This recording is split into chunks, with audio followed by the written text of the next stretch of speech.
Rezim Jokowi makin frustasi, Jenderal main piting. Faisal S. Salatalohi.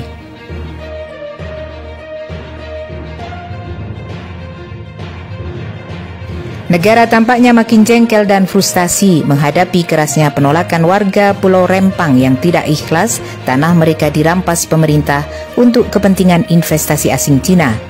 Wajar pemerintah frustasi dan jengkel. Mereka dikejar kebutuhan pengosongan lahan yang sudah sangat mepet waktunya. Deadline-nya 28 September. Jika warga tak bisa dibuat manut, maka pengosongan lahan gagal selesai tepat waktu. Sinyi Group mengancam bakal mencabut investasi jumbo 381 triliun untuk dialihkan ke Johor, Malaysia. Pemerintah tak rela itu terjadi.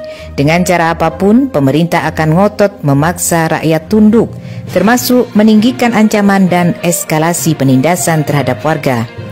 Saking jengkelnya, pemerintah lewat Panglima TNI Laksamana Yudo Margono menginstruksikan pasukannya untuk melumpuhkan warga dengan cara memiting. Dalam video singkat beredar kalimat perintah Panglima TNI kepada pasukannya. Umpama masyarakatnya 1000, TNI-nya kita keluarkan 1000. Satu orang meeting satu. Gak usah pakai alat, meeting aja, satu-satu kan selesai. Sungguh instruksi bernada war, perang melawan musuh, melawan warga Rempang. Panglima model apa yang memberi titah ke pasukannya untuk melumpuhkan warga dengan cara memiting? Tugas TNI adalah melindungi ketahanan dan kedaulatan negara dari ancaman luar, bukan sebaliknya memposisikan masyarakat sebagai musuh dari dalam yang harus dilumpuhkan secara arogan. Sungguh contoh pemimpin militer yang jauh dari kata mengayomi. Rakyat bukan ancaman apalagi musuh yang harus diposisikan sebagai perusuh dan harus dilumpuhkan dalam satu kali serangan. Sebaliknya, yang layak disebut perusuh adalah pemerintah. Para pejabatlah yang memancing, menyulut perlawanan warga. Warga Pulau Rempang Galang selama ratusan tahun hidup tentram, aman, damai. Datang pemerintah sebagai jongos asing tanpa negosiasi dan melibatkan warga. Tiba-tiba main ngukur lahan, main rampas, main gusur. Heran, untuk kepentingan investor, pemerintah sangat gercep mengurus legitimasi dan penyediaan lahan. Giliran untuk rakyat Pulau Rempang yang sudah ratusan tahun bermukim, pemerintah tidak pernah proaktif memproses, melengkapi legalitas administrasi kepemilikan tanah. Giliran ada perkara seperti ini, Menteri Agraria seperti tak punya malu main teriak warga Pulau Rempang mendiami lahan itu tanpa mengantongi sertifikat. Dasar jongos, padahal mereka tinggal di situ sudah ratusan tahun, jumlahnya 6.200 kepala rumah tangga. Selama ini Kementerian Agraria ngapain? Lahan seluas dan warga sebanyak itu nggak diperhatikan kelengkapan legalitas lahannya. Wajar rakyat melawan, membela hak-haknya. Bukannya rakyat menolak, melainkan pemerintahnya nggak punya otak, otoriter, main maksa agar warga kosongkan lahan. Coba aja rakyat bicara baik-baik dulu, tawarkan solusi yang masuk akal, mutual benefit. Warga pasti akan merespon baik-baik.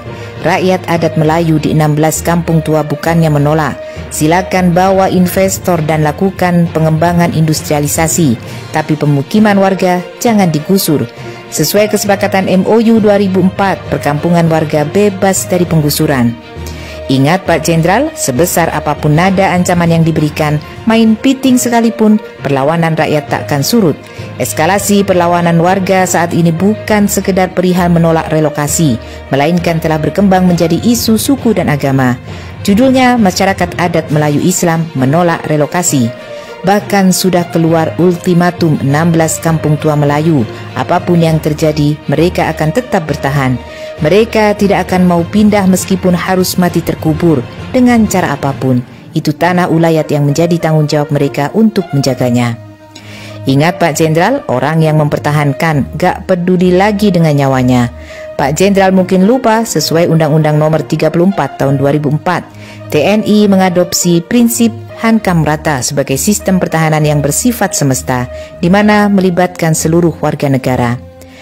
Bagaimana bisa sistem hankam rata diaplikasikan jika Panglima memerintahkan pasukannya memiting rakyat? Lebih prinsip lagi, Panglima TNI adalah abdi negara, abdi rakyat. bukan abdi pengusaha atau abdi pemerintah pengabdi pengusaha. Lucu sekali bangsa ini.